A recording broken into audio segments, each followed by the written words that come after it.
Hi everyone, we have a little bit of a different video for you today. As we've been getting settled and posting videos of like more neighborhoods in Portugal, we're getting some messages from people who are asking what it's really like on the ground here, especially as it pertains to COVID. People who are coming from the United States who are looking to do their exploratory tour to move here, or people who just want to come to visit, are wondering if we think it's safe for them to come. And obviously, this is a super personal decision, and you should stay up to date with what the officials are saying and what the rules are saying. But we are here today to tell you what we're seeing and what we're thinking and kind of what we would recommend at this point. Obviously, this is based off of what we've been seeing in the last few weeks. This stuff changes all the time, so take this with a grain of salt. And if you're seeing this a little bit later, things may have changed. So to give you some examples of some of the situations people have come to us with, some people are saying, I'm vaccinated and my partner is vaccinated, but I'm bringing an unvaccinated child. Like, what do you think? Or our lockdown situation so strict that I won't be able to enjoy myself when I come, or that I won't be able to see the things that I want to see. Or generally, like, how are the crowds? Because generally August is a pretty hot tourism time, but with COVID, those things are different. And I don't know that it's super easy to tell from the United States exactly what's happening here. So we're here to try to help. Yeah, we also have just some friends and family that are curious, and they're like, oh, we're seeing the numbers are going up really fast. Is it safe there? What's going on? Yeah. And then you're at the same time seeing our videos where you can see some of the top tourist attractions with nobody in line at Pastéis Belém and stuff like that. So we just wanted to share our experience and let you know kind of what's going on here as it regards to travel with COVID. So we're going to share with you what's going on, and let's start by just looking at the numbers. So as you can see in this chart, you can see that cases were going up very fast, and that was worrisome, but they have since plateaued and then started going down. And that correlates with what we're seeing with vaccinations. So vaccinations have really picked up and are going very fast. And I imagine that is why things are getting better now.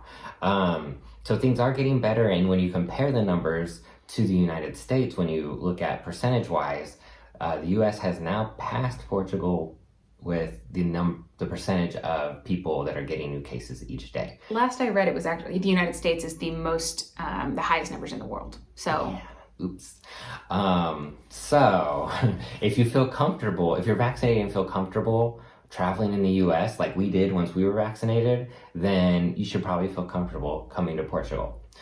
But there are some restrictions. They're not really too many, but when we first came here, the first weird restriction for us that we kind of took us by surprise is Lisbon was the first city to get hit with the Delta variant. So in hopes to suppress that, they just shut down travel to and from Lisbon on the weekends. You could still life as normal almost in the weekends here, but you couldn't leave or you couldn't come in. This impacted us because we were in the Algarve and we needed to get into the city by Friday at 3 p.m. or we were worried we wouldn't be able to get back into the city. And the same goes for leaving the city. So 3 p.m. to 6 a.m. on Monday morning, I think. Yeah. So that was a startling thing, especially coming from the US where we hadn't lived in a city that had locked down like that. Yeah.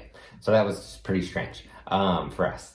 The next thing, that went away, and then the next thing they had were just new rules on the weekends. So we couldn't eat at a restaurant past 3 p.m. unless you had, on the weekends. So Friday, Saturday, Sunday. Yeah, normal hours during the week. But then on the weekends, you either needed a negative COVID test or the digital EU passport.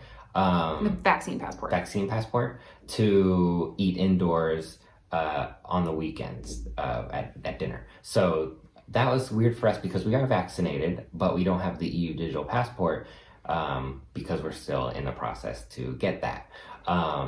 But that was the main thing, and some stores had to shut at I think 3:30, and then the grocery stores at 7. So there were all these different rules on how things ran on the weekend, and then in the weekdays it was pretty much normal. Then just yesterday, I think it started, it might be today, they have a new 3-stage approach to dealing with COVID restrictions from here, hopefully till the end, till we're normal-ish again. And these new stages are based on the percentage of people vaccinated. So for now, instead of it being at 3:30 for restaurants, it's at 7 p.m. where they're gonna require you either sit outside or indoors with a negative COVID test or the digital vaccine passport. And then there's no more curfew because there's been an 11 p.m. curfew that has never really affected us because we go to bed early. So that's gone. I think now it's at 2 a.m. So we will never that will never be a problem for us. And then there's a couple events that or places you're going to need the negative COVID test or the digital EU passport, and that's like large sporting events, if you go to a spa, and most importantly for people traveling is when you check into your hotel, you're going to need to show a negative test. So obviously that's not the worst. It's really, things aren't really shut down. It's just sometimes you're going to need a negative COVID test or the digital passport. And I will say that these restrictions have honestly put a damper on us moving around on the weekends. We wanted to explore more areas of Portugal. But once we figured out how to, we've gotten more settled in our apartment, it's fine. I don't know what that would be like if we showed up for an exploratory trip, and if I don't know if different hotels are dealing with it differently, or I don't know what you would run into. And because we don't need to find out how to get past those hurdles, we haven't tried. I would imagine that all of those hurdles are surmountable. I think you can get past it. I don't think it's impossible, but we just haven't needed to push past it. So if someone were asking my advice as to whether or not they would come, it would depend, I think, on how much you wanted to push past those hurdles to make sure that you and everyone that you're coming in contact with are safe. So our next stage, which should happen in September, or when we pass the 70% spot for percentage of people vaccinated, the two main differences there is outdoor masks will not be required, which a note on that is they're required if you can't socially distance right now, but it's not really enforced. And really, we usually go put our masks on outdoors if we're going to be close to people that are also wearing masks, especially in the neighborhood we live in. There's lots of older people, and we just want to be respectful of them. Or if we're walking through a sidewalk restaurant, people are eating, I'll put my mask on.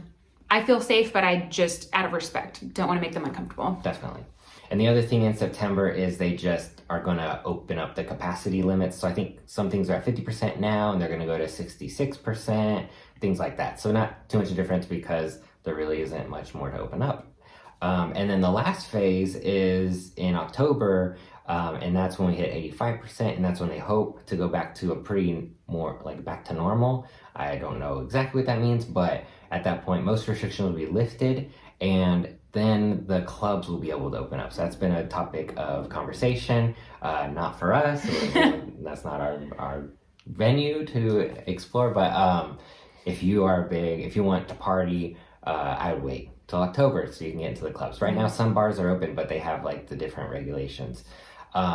So something that's really nice about the way Portugal is handling it is as Dan said, they're opening up based off of percentage of vaccination rates, which makes it very clear benchmarks and also incentivizes the population to help reach those benchmarks if they want to move forward in keeping things open. So from an outside perspective, it makes that fairly cut and dry. There's not a lot of back and forth or confusion around that. I will say for us at least, there is a bit of confusion around exactly what the weekend restrictions look like and how those are applied to each business.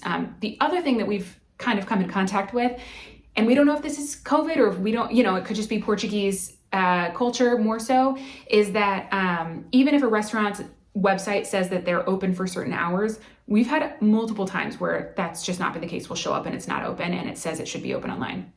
That happened to us last week. If you follow us on Instagram at Honeymoon Always, we tried to go to an Indian restaurant and their website said they were open. This was a Monday. They ended up being closed. And so then we popped down the street and found a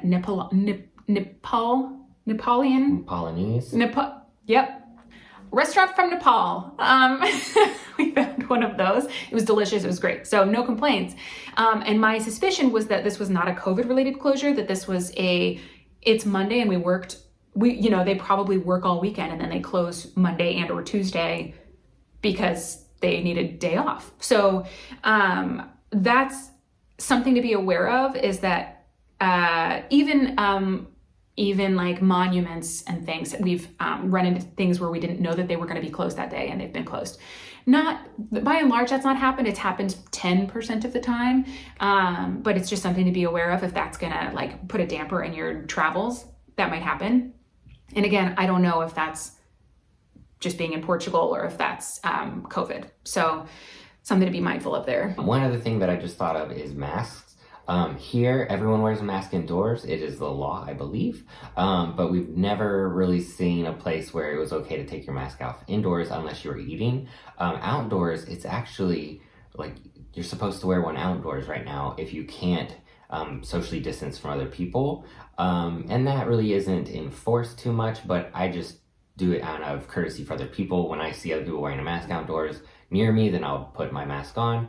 But in September, when we hit that 70% mark with people being vaccinated, then that rule goes away as well. So in September, we're supposed to be able to not have to wear a mask outdoors, but indoor masks will continue. Another thing I want to say about restaurants specifically is if you do eat indoors, the weather here is so nice and they're so accustomed to outdoor eating that in almost every place we've been, the doors and windows have been wide open. So it still feels like outdoor dining even if you're fully inside.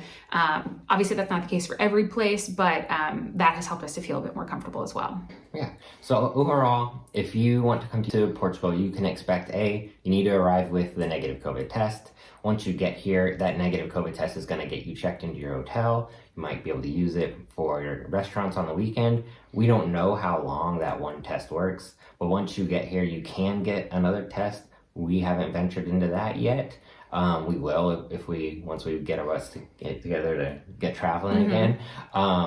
But other than that, you're just going to have to keep an eye on the things on the weekends. And like us, our first weekend with the new rules, we were like, what's allowed and what's not. And then the next weekend, by then we kind of figured out that you can always get takeaway food or you can eat outside. So the restaurants weren't as big of a deal. So it just might take a little more adjusting once you get here than you would expect on a regular vacation. The other thing that we're not sure of is we've had questions of people asking if they can use specific types of COVID test tools. So do they take the one that you do at home or whatever? Frankly, we don't know. I personally would tackle your biggest hurdles first. So go by the airline guidelines of what they will accept. If that gets you in and around places in Portugal, that's great. Otherwise, like Dan said, there are places to do it here. I don't know the price. In the airport, the COVID test, we think are €100. Someone told us that. We haven't done it. That's what we hear. We also hear that the ones on the street, we thought were like, what, €10? I think 10 or 15 euro. And it's like, it is legally capped. So it's not going to be crazy. But we can't give you the personal experience of having done it. But we know there's like a place on the corner, like literally outside our door. There's pop-up places. Where you can get a test. So that's not a problem. But yeah, I don't know how much it costs. It should be affordable. Yeah. If you come in the next three months or so, it's not going to be the easiest travel time you've ever had. And I don't think that should deter everybody, but it may deter some people who are expecting to have a nice, beautiful Portuguese vacation. And on the other side of that, the one benefit that's going on right now is there's no crowds. So some of these questions have come from seeing the low crowds in our other videos where we're going to a place that might usually be a 40-minute wait, where it's like we walk right in. Yeah. So that's the good thing. And on that as well, the places that we have paid to get into have really good like one in, one out situations. We went up to the top of the monument in Belém, and there was only 4 people allowed up at the top at any given time, and you had a 10-minute time limit. So it was really good at keeping people coming in and out. Whereas we went to the church in Belém that you didn't have to pay to get into, and it was more like a mass crowd of people was let in at any given time. And I don't know why, but in this space, people were standing a lot more stagnant than usual. There wasn't like moving along. And because of the place, the windows weren't open, so there wasn't a lot of like open air. And this is one of the first places I've seen people choose to take their mask off indoors. I don't know why, but it's something to be aware of. So if you're more risk averse, maybe stay in the places that you have to pay to get into because they're better at monitoring and having someone keep track of who's coming in and who's coming out and making sure that you're safe. Some of the places we're doing the temperature check on the forehead. Almost every place here has one of those hand sanitizer things where you pedal it with your foot, you push it on your foot, and then it comes out here. So they're really trying to keep things open and safe as much as possible. And there are lower crowds, but that's not everywhere. So it has been cool though, like when we've been in palaces, like these huge palaces, and there's like no one in sight other than us. Like I don't think that will ever happen. No, but no. And we went up to the top of that castle that we've seen other videos from other YouTubers where it's just been so crowded, and that was their biggest complaint. And we were one of 10 people there. So in some cases, it's a win that it's really not crowded. Yeah. So it's in that sense, it's a good time to come. Yeah. So we just wanted to give that update for what's going on with COVID here. We're optimistic. Hopefully things continue to get better. Hopefully people continue to get vaccinated so that way we can hit to that 85% and just mostly be open probably. And we hope to travel more soon.